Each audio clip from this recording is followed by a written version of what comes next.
ಎಲ್ಲ ಆತ್ಮೀಯ ವೀಕ್ಷಕರಿಗೆ ನನ್ನ ವೈಯಕ್ತಿಕ ಹಾಗೂ ಶಂಕರ ವಾಹಿನಿ ವತಿಯಿಂದ ಎಲ್ಲರಿಗೂ ಅಭಿನಂದನೆಗಳು, ನಮಸ್ಕಾರಗಳು, ಸ್ವಾಗತ. ಚಿಂತನಾ ಕಾರ್ಯಕ್ರಮದಲ್ಲಿ ನಾವು ಅನೇಕ ವಿಚಾರಗಳನ್ನು ಮಾಡ್ತಾ ಬಂದಿದ್ದೇವೆ. ಮುಖ್ಯವಾಗಿ ಮಾಡೋದು ಊಟವನ್ನು ಸಹ ನಾವು ಯಜ್ಞ ಅಂತ ತಿಳಿದುಕೊಂಡು ಮಾಡಬಹುದು ಅಂತ ಅನ್ನೋದನ್ನು ನಾವು ತಿಳಿತೇವೆ. ವಿಜಯದಾಸರು ಕೂಡ ಹೇಳ್ತಾರೆ, ಕಂಡದ್ದೆಲ್ಲ ಕಮಲನಾಭನ ಮೂರ್ತಿ, ಉಂಡು ಊಟದ್ದೆಲ್ಲ ವಿಷ್ಣು ಪೂಜೆ. ಕಂಡದ್ದೆಲ್ಲ ಕಮಲನಾಭನ ಮೂರ್ತಿ, ಉಂಡು ಊಟದ್ದೆಲ್ಲ ವಿಷ್ಣು ಪೂಜೆ ಅಂತ.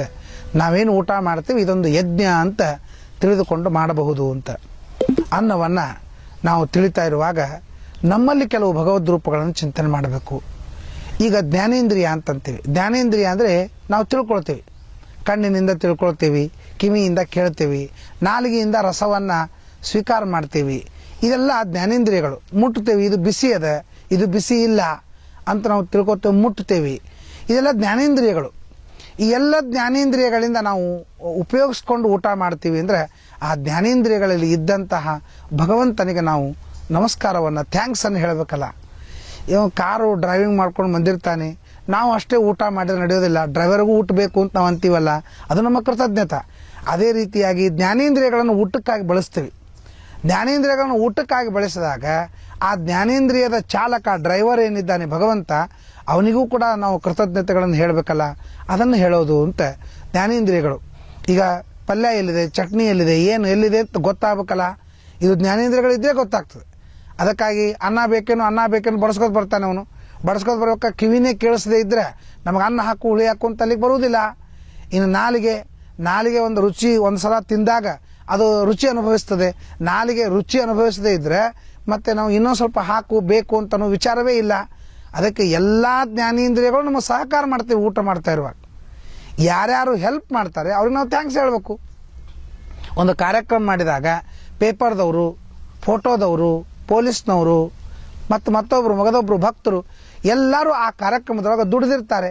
ದುಡಿದಾಗ ನಾವು ಅವರಿಗೆ ಕೃತಜ್ಞತೆಗಳನ್ನು ಹೇಳುವಂತೆ ನಾವು ಊಟ ಮಾಡುವಾಗ ಯಾರ್ಯಾರು ದುಡಿತಾರೆ ಅಂತ ವಿಚಾರ ಮಾಡಿದರೆ ಜ್ಞಾನೇಂದ್ರಿಯಗಳಲ್ಲಿ ಸಂಕರ್ಷಣ ಅಂತನ್ನುವ ಭಗವಂತ ದುಡಿತಾ ಇರ್ತಾನೆ. ಅದಕ್ಕಾಗಿ ನಾವು ಸಂಕರ್ಷಣನಿಗೆ ನಮಸ್ಕಾರವನ್ನು ಹೇಳಬೇಕು. ಜ್ಞಾನೇಂದ್ರಿಯೇಶು ಸಂಕರ್ಷಣಾಯ ನಮಃ ಅಂತ ಹೇಳಬೇಕು. ಇನ್ನು ಕರ್ಮೇಂದ್ರಿಯ ಅಂದರೆ ಮಾತು, ಕೈಯ, ಕಾಲು, ಪಾಯು, ಉಪಸ್ಥಾದಿಗಳು. ಸೊ ಕೈಗಳು ನಮಗೆ ಇಲ್ಲಿ ಚಟ್ನಿ ಅದ ಅಂತ ಜ್ಞಾನೇಂದ್ರಿಯ ಕಣ್ಣು ಅಷ್ಟೇ ತೋರಿಸ್ಕೊಡ್ತದೆ. ಅದೇ ನಿಮ್ಮ ಬಾಯಿಯೊಳಗೆ ಹಾಕ್ಲಿಕ್ಕೆ ಹೋಗೋದಿಲ್ಲ. ಕಣ್ಣು ಇಲ್ಲಿ ಚಟ್ನಿ ಅದಂತ ಅಷ್ಟೇ ತೋರಿಸ್ತದೆ. ಆಗ ಕೈ ಏನು ಮಾಡ್ತದೆ, ಆ ಚಟ್ನಿಯೊಳಗೆ ಕೈ ಹಾಕಿ ನಾಲಿಗೆಯೊಳಗೆ ಇಡ್ತದೆ, ತಿನ್ಲಿಕ್ಕೆ ಶುರು ಮಾಡ್ತದೆ. ಹೀಗೆ ಜ್ಞಾನೇಂದ್ರಿಯ ಕರ್ಮೇಂದ್ರಿಯಗಳಿಂದ ಕೂಡಿಕೊಂಡು ಊಟ ಮಾಡ್ತೀವಿ ನಾವು. ಆ ರೀತಿಯಾಗಿ ಊಟ ಮಾಡುವಾಗ ಕರ್ಮೇಂದ್ರಿಯಗಳಲ್ಲಿ ಪ್ರದ್ಯುಮ್ನ ಭಗವಂತನಿಗೆ ನಾವು ಕೃತಜ್ಞತೆಗಳನ್ನು, ಅಭಿನಂದನೆಗಳನ್ನು ಹೇಳಬೇಕು. ಅಲ್ಲೇ ಮತ್ತೆ ಪ್ರದ್ಯುಮ್ನ ನಮಸ್ಕಾರವನ್ನು ಹೇಳಿ ಜ್ಞಾನೇಂದ್ರಿಯಗಳಲ್ಲಿ ಸಂಕರ್ಷಣ, ಕರ್ಮೇಂದ್ರಿಯಗಳಲ್ಲಿ ಪ್ರದ್ಯುಮ್ನ ಹೇಳಬೇಕು. ಇನ್ನು ಊಟ ಮಾಡುವಾಗ ನಾವು ಸಾಲಿಡ್ ತಿಂತೀವಿ, ಲಿಕ್ವಿಡ್ ತಿಂತೀವಿ. ಸಾರು, ಹುಳಿ, ಮಜ್ಜಿಗೆ, ಪಾಯಸ ಇತ್ಯಾದಿ, ಬಾಸುಂದಿ ಇವೆಲ್ಲ ಏನು ಲಿಕ್ವಿಡ್ ತಿಂತೀವಿ. ಆಮೇಲೆ ಅನ್ನ, ಪಲ್ಯ, ಚಪಾತಿ, ಭಕ್ರಿ ಈ ಥರದ ಲಿಕ್ವಿಡ್ ಸಾಲಿಡ್ ತಿಂತೀವಿ. ಇದರೊಳಗೆ ಎರಡು ಭಾಗ ಮಾಡಬೇಕು. ಅಂದರೆ ಅನ್ನದಲ್ಲಿ ಅನಿರುದ್ಧ, ಲಿಕ್ವಿಡ್ಗಳಲ್ಲಿ ನಾರಾಯಣ ಅಂತ. ಅನ್ನ ಅಲ್ಲೆಲ್ಲ ಇದ್ದುಕೊಂಡು ಆ ವಸ್ತುವಿಗೆ ಸಾಲಿಡ್ ಮಾಡಿದವನು ಅನಿರುದ್ಧ, ಇದನ್ನು ಲಿಕ್ವಿಡ್ ಮಾಡಿದವನೇ ನಾರಾಯಣ ಭಗವಂತ. ಅವನನ್ನು ನಾವು ಸ್ಮರಣೆ ಮಾಡಿಕೊಂಡು ತಿನ್ನಬೇಕು ಅಂತ ಹೇಳ್ತಾರೆ.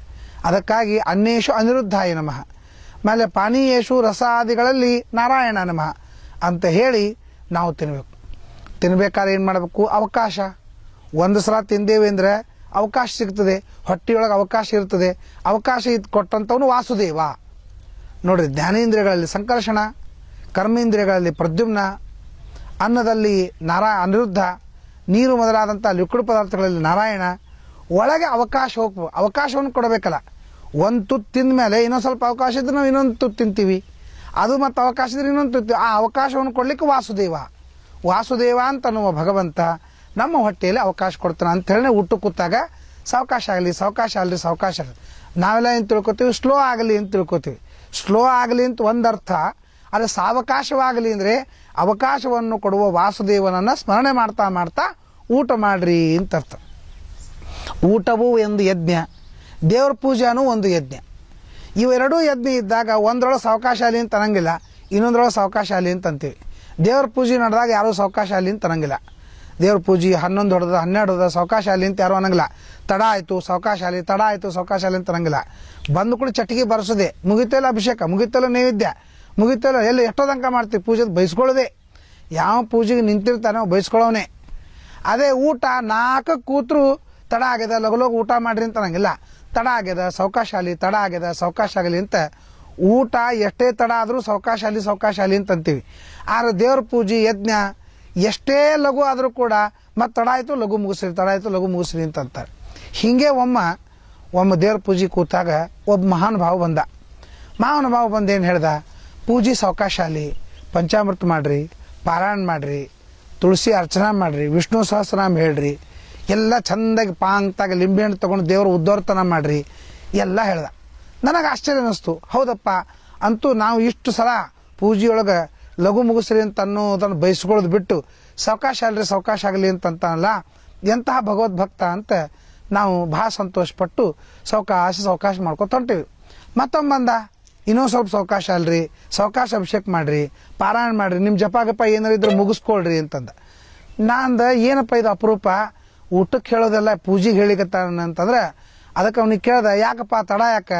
ಇಲ್ಲ ಕಟ್ಟಿಗೆ ಹಸಿವ ಅಡಿಗೆ ತಡ ಆಗ್ತದೆ, ಮತ್ತೆ ಗಡಿಬಿಡಿ ಆದಿತ್ತು, ನೀವಷ್ಟಕ್ಕೆ ನೀವು ಮುಗಿಸ್ಕೊಳ್ರಿ ಅಂತಂದ. ಅವನಿಗೆ ದೇವ್ರ ಮೇಲಿನ ಭಕ್ತಿಯಿಂದ ಸಾವಕಾಶಾಲಿ ಅಂತಲ್ಲ, ಅವನಿಗೆ ಹಸಿ ಕಟ್ಟಿಗೆ ಅವ, ಅಡಿಗೆ ಲೇಟ್ ಆಗ್ತದಂತ ಸಂಕಟಕ್ಕೆ ಸಾವಕಾಶ ಆಗಲಿ ಅಂತಂತಾನೆ. ಅಂದರೆ ನಾವು ಸಾವಕಾಶ ಆಗಲಿ ಅಂತೇನು ಹೇಳ್ತೀವಿ, ಈ ಸಾವಕಾಶ ಆಗಲಿ ಅಂತ ಅನ್ನೋದು ಇದು ಯಾವಾಗಲೂ ನಮಗೆ ಅವಕಾಶವನ್ನು ಕೊಡತಕ್ಕಂತಹ ವಾಸುದೇವ ಅಂತೇನಿದ್ದಾನೆ ಅವನನ್ನು ಸ್ಮರಣೆ ಮಾಡಬೇಕು ಅಂತನ್ನುವುದಕ್ಕಾಗಿ ಹೇಳುವ ಪದ್ಧತಿ ಇದೆ. ಆ ರೀತಿಯಾಗಿ ನಾವು ಈ ಎಲ್ಲ ಭಗವದ್ ರೂಪಗಳನ್ನು ಚಿಂತನೆ ಮಾಡಬೇಕು ಅಂತ ಹೇಳ್ತಾರೆ. ಆ ಎಲ್ಲ ಭಗವದ್ ರೂಪಗಳನ್ನು ಚಿಂತನೆ ಮಾಡ್ತಾ ಭೋಜನ ಕಾಲೇ ಗೋವಿಂದ ನಾಮ ಸ್ಮರಣ ಅಂತಂತ ಸುಮ್ಮನೆ ಒಬ್ಬ ಕವಿ ಹೇಳ್ತಾನೆ, ಆ ಹನುಮಂತ ಉಂಗುರವನ್ನು ಎಲ್ಲಿಟ್ಟುಕೊಂಡು ಹೋದ ಅಂತ ದೊಡ್ಡ ಸಮಸ್ಯೆ. ಯಾಕಂದರೆ ಕೈಯಾಗ ಉಂಗುರು ಕೊಟ್ಟರೆ ಅವ ಹಾರಾಡ್ಬೇಕು, ಹಿಂಗೆ ಕೈ ಮಾಡಿಕೊಂಡು ನೀರಾಗ ಈಜ್ದಂಗೆ ಆಕಾಶದೊಳಗೆ ಗಾಳಿಯೊಳಗೆ ಈಜ್ಕೋತ ಹೋಗ್ಬೇಕು, ಅದು ಉಂಗುರು ಕೆಳಗೆ ಬಿದ್ದು ಬಿಡ್ತದೆ. ಇನ್ನು ತಲೆ ಮೇಲೆ ಇಟ್ಕೊಂಡ್ರೆ ಯಾರು ಬಂದರು ಯಾರು ಹೋದರು ಎದುರಿಗೆ ಕೆಳಗೆ ನೋಡ್ಕೊತ ಹೋಗ್ಬೇಕಾಗ್ತದೆ, ತಲೆ ಮೇಲಿಂದ ಉಂಗುರು ಕೆಳಗೆ ಬೀಳ್ತದೆ. ಇನ್ನು ಕಿಸೆದೊಳಗೆ ಪ್ಯಾಕೆಟ್ದೊಳಗೆ ಇಡಬೇಕು ಅಂದ್ರೆ ಅವೇನು ಮಂಗ್ಯಗಳು, ಅದು ಬಟ್ಟೆಯ ಪ್ಯಾಂಟ್ ಹಾಕೋಂಗಿಲ್ಲ, ಶರ್ಟ್ ಹಾಕೋಂಗಿಲ್ಲ, ಆ ಅಂಗುರ ಅಲ್ಲಿ ಎಲ್ಲೂ ಇಟ್ಕೊಳ್ಳೋಂಗಿಲ್ಲ. ಇನ್ನು ಕಿವಿಯೊಳಗೆ ಮೂಗನೊಳಗೆ ಇಟ್ಟು ಹೋಗ್ಬೇಕು ಅಂತಾರೆ, ಅವು ಸಾಧ್ಯ ಇಲ್ಲ. ಅದಕ್ಕೆ ಎಲ್ಲಿಟ್ಟುಕೊಂಡ ಅಂತ ಹನುಮಂತ ಉಂಗುರ ತೆಗೆದುಕೊಂಡು ಹೋಗ್ತಾ ಇರುವಾಗ ರಾಮ ಕರೆದ ಮೇಲೆ ಹೇಳ್ತಾನೆ, ಹನುಮಂತ ನೀನು ಉಂಗುರು ಕೊಡ್ತೀನಿ. ಹನುಮಂತಂದನ ಎಲ್ಲಿಟ್ಟುಕೊಳ್ಳಿ ಅಂತ. ರಾಮನಿಗೂ ಅದೇ ಸಮಸ್ಯೆ ಇತ್ತು, ಉಂಗುರ ಯಾರಿಗೆ ಕೊಡಲಿ ಅಂತ. ಹನುಮಂತ ಕೊಟ್ಟ. ಹನುಮಂತಂದ ನನ್ನ ಕೈಯಾಗ ಕೊಡ್ಲಿಕತ್ತಿ ಅಂತಂದ. ಏನಿಲ್ಲ, ನಾನು ಅದನ್ನು ಸೀತಾದೇವಿ ಕೊಡಬೇಕಾಗ್ಯದ, ಅದು ಕೊಡು. ಸೀತಾದೇವಿಗೆ ನಾ ಹೆಂಗೆ ಕೊಡಲಿ? ಅಲ್ಲ, ನನ್ನ ಹೆಂಡ್ತಿಗೆ ನೀವು ಒಯ್ದು ಕೊಡಬೇಕಲ್ಲ. ಹೌದು, ನಾ ಬ್ರಹ್ಮಚಾರಿ ಇದ್ದೀನಿ, ನನಗೇನ ನಿಮ್ಮ ಗಂಡ ಹೆಂಡತಿ ಪ್ರೀತಿ ಜಗಳ ನನಗೇನು ಗೊತ್ತಿಲ್ಲ, ನನಗೆ ಯಾವ ಎಕ್ಸ್ಪೀರಿಯೆನ್ಸು ಇಲ್ಲ, ನಾನು ಬ್ರಹ್ಮಚಾರಿ, ಅದಕ್ಕೆ ನಾ ಹೆಂಗೆ ಕೊಡಲಿ? ಅದಕ್ಕೆ ಯಾರ ಗೃಹಸ್ಥರಿದ್ರೆ ಹೇಳು, ಅವರು ಉಂಗುರ ಕೊಟ್ರೆ ಅವ್ರು ಒಯ್ದು ಸೀತಾದೇವಿ ಉಂಗುರ ಕೊಡ್ತಾರ ಅಂತ ಹನುಮಂತ ಹೇಳ್ದ. ಅದಕ್ಕೆ ರಾಮಂದ, ಗೃಹಸ್ಥರಿಗೆ ನಾ ಕೊಡಂಗಿಲ್ಲ, ಯಾಕಂದ್ರೆ ಅವ್ರು ಒಯ್ದು ತಮ್ಮ ಹೆಂಡತಿ ಸುದ್ದಿ ಹೇಳ್ಕೋದು ಕೊಡ್ತಾರೆ, ನನ್ನ ಹೆಂಡತಿ ಸುದ್ದಿ ಮಾತಾಡಂಗಿಲ್ಲ. ನೀ ಬ್ರಹ್ಮಚಾರಿ ಇದ್ದಿ, ನಿನಗಂತ ಹೆಂಡತಿ ಇಲ್ಲ, ನೀನು ನನ್ನ ಸೀತಾದೇವಿ ಕೊಡ್ತಿ ಅಂತ ತಿಳ್ಕೊಂಡು ಕೊಟ್ಟ ಮೇಲೆ ಹನುಮಂತ ಎಲ್ಲಿ ಇಟ್ಟುಕೊಂಡ? ಬಾಯಿಯೊಳಗೆ ಇಟ್ಕೊಂಡ ತುಂಗ್ರ. ಹನುಮಂತ ಬಾಯಿಯೊಳಗೆ ಯಾಕೆ ಇಟ್ಕೊಂಡ ಅಂದರೆ, ಬಾಯಿಯೊಳಗೆ ಏಂಜಲ್ ಆಯ್ತಲ್ಲ ಅಂದರೆ ಅದಕ್ಕೆ ಹೇಳ್ತಾರೆ, ಗೋವಿಂದ ನಾಮಸ್ಮರಣೆ ಮಾಡಿದರೆ ರಾಮ ರಾಮ ಕೃಷ್ಣ ಕೃಷ್ಣ ಅಂತ ಊಟಕ್ಕೆ ಕೂತಾಗ ಗೋವಿಂದ ನಾಮಸ್ಮರಣೆ ಮಾಡಿದರೆ ಬಾಯಿಯೊಳಗೆ ಗಂಗಾ ಸನ್ನಿಧಾನ ಇರುತ್ತದೆ.